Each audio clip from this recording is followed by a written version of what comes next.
Good evening. आप सभी का हमारे YouTube चैनल MS विवेक एकेडमी में हार्दिक स्वागत है और उम्मीद करते हैं कि आप और आपका परिवार कुशल पूर्वक होगा। देखिए, आज की वीडियो DLED जो कर रहे हैं बच्चे जिनका फर्स्ट सेमेस्टर है और बैच उनका चल रहा है 25 to 27। तो आज का अध्याय चल रहा है, इसमें तीसरा अध्याय आज कर रहे हैं हम गुणा तथा भाग की संकल्पनाएं तथा संक्रियाएं। इस चैप्टर का नाम है, ठीक है। और जो हमारी किताबें चल रही है आर लाल की चल रही है, आर लाल की किताबें चल रही हैं।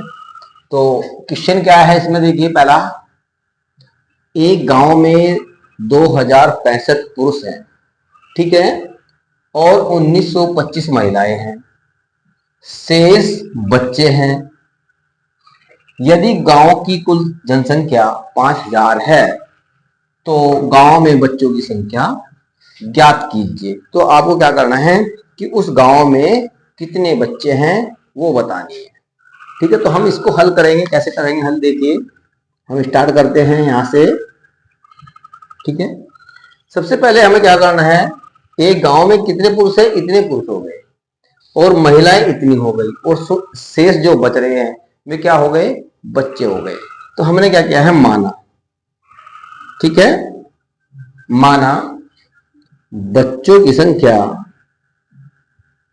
बच्चों की संख्या क्या है भाई, x है, ठीक है।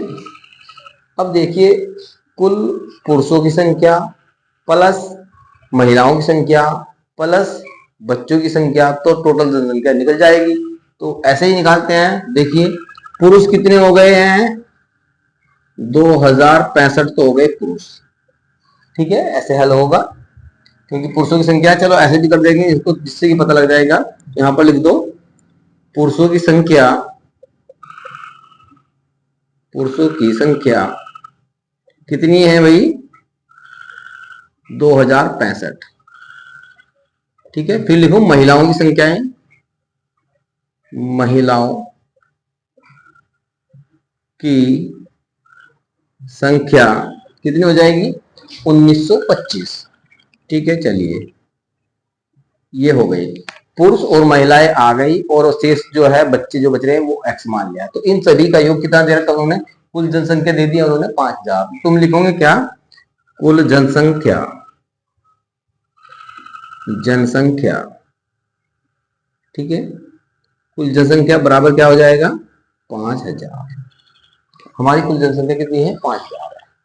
अब इस कैसे कैसे है, देखिए बच्चों की संख्या थी, पहले पुरुषों की लिख दो 2065, फिर महिलाएं कितनी है 1925, बच्चे कितने हैं x, ये हो गया 5000, यानी कि टोटल इनका हो गया 5000।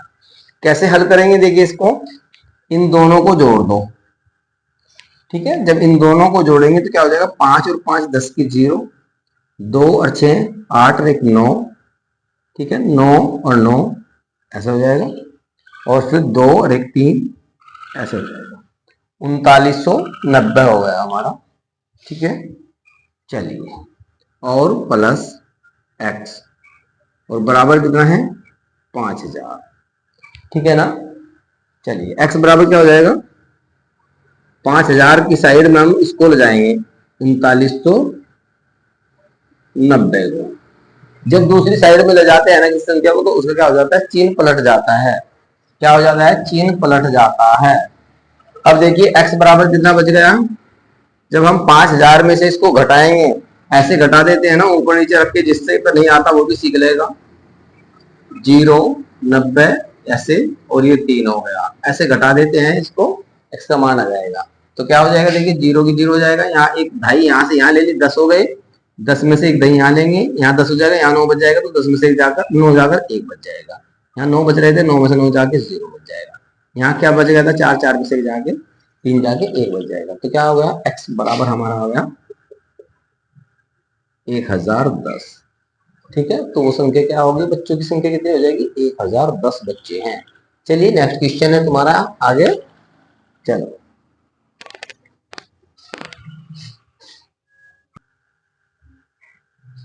चलिए नेक्स्ट क्वेश्चन है तुम्हारा ये, देखिए दूसरा क्वेश्चन में क्या कह रहा है, एक स्कूल में कक्षा 6 में 20 विद्यार्थी, कक्षा 7 में 30 विद्यार्थी तथा कक्षा 8 में 50 विद्यार्थी हैं। यदि प्रत्येक विद्यार्थी 2 पौधे लगाता है तो स्कूल में कुल कितने पौधे लगेंगे। तो इस टाइप के क्वेश्चन आते रहते हैं वहां पर डीएलएड में। चलिए हल करते हैं इसको। कैसे होगा देखिए, पहले अपने माइंड में इसको सेट करो, क्वेश्चन में क्या कह रहा है क्या नहीं कह रहा है। देखिए सबसे पहले क्या लिखेंगे हम, कक्षा 6 में विद्यार्थियों की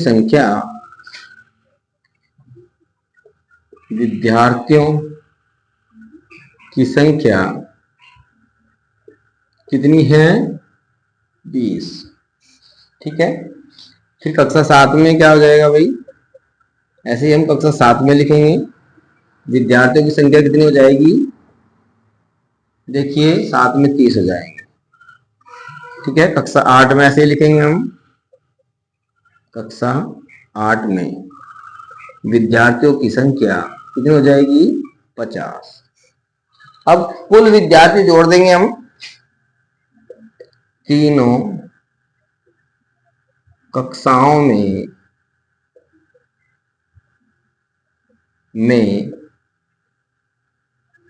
विद्यार्थियों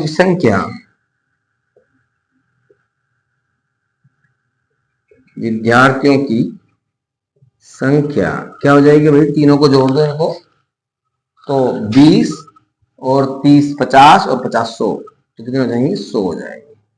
ठीक है। एक बच्चा कितने पौधे लगाता है, 2 लगाता है। विद्यार्थी कितने हैं, 200, यानी कि 100 विद्यार्थी हो गए। तो कुल पौधों की संख्या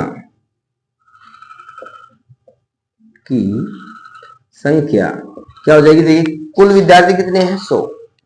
चलिए एक कितने लगा रहा है, 2, तो 2 से गुणा कर दो, तो कितने हो गए, 200। तो 200 पौधे लगाए जाएंगे।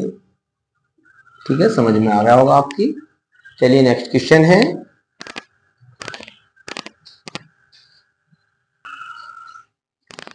चलिए नेक्स्ट क्वेश्चन है तुम्हारा तीसरा क्वेश्चन है। क्या कह रहा है तीसरे क्वेश्चन में, देखिए एक दुकानदार 10 बोरे चने खरीदता है। एक बोरे चने का वजन 40 किग्रा है, तो 10 बोरों का वजन कितना होगा। यानी कि इस क्वेश्चन में क्या कह रहे हैं कि दुकानदार है, उसने 10 बोरे चावल के या चने के खरीदे हैं और एक बोरे का वजन 40 केजी है, तो टोटल कितना वजन होगा। चलिए देखिए सबसे पहले आंसर करेंगे कैसे होगा आपका क्वेश्चन, समझ लीजिए। सबसे पहले हमने क्या लिखा, बोरों की संख्या लिखेंगे। चलिए तो बोरों की संख्या कितनी हो गई भाई, बोरों की संख्या कितनी है, 10 बोरे। ठीक है, ऐसे क्वेश्चन होगा। 10 बोरे हैं, फिर एक बोरे का वजन कितना हो जाएगा, एक बोरे का वजन क्या हो जाएगा, चलिए एक बोरे का वजन हो जाएगा हमारा 40 केजी, 40 किग्रा। ठीक, अब हमें बताना है टोटल वजन, किसका क्वेश्चन बन रहा है। यानी कि यदि हम कोई चीज, एक चीज ले रहे हैं और एक चीज यानी कि कोई वस्तु ली है और एक वस्तु का जो मूल्य है खरीद रहे हैं वो 10 रुपये है। यदि तुमको ऐसी ही 10 वस्तुएं खरीदनी पड़ जाए तो क्या करेंगे। तो इस टाइप के जो क्वेश्चन होते हैं वे क्या होते हैं, गुणा के क्वेश्चन होते हैं। हमने क्या किया है, कुल वजन कितने में, 10 बोरों में, 10 बोरों में कुल वजन कैसे होगा भाई, कितने बोरे हैं, 10, एक बोरे में कितना वजन है, 40, इनकी गुणा कर दीजिए। कैसे गुणा करेंगे, देखिए एक जीरो यह है, एक जीरो यह है, 2 जीरो पहले लगाते हैं तो जीरो का काम खत्म हो गया। अब बच रहे हैं क्या, 4 और 1 बच रहा है, 4 की गुणा 1 में करेंगे तो 4 हो जाएगा, तो 400 किग्रा हो जाएगा। ठीक है, तो 10 बोरों का जो वेट है कितना हो जाएगा 400 किलोग्राम या 400 केजी। तो आप हमारे चैनल को सब्सक्राइब कीजिए, वीडियो को लाइक कीजिए।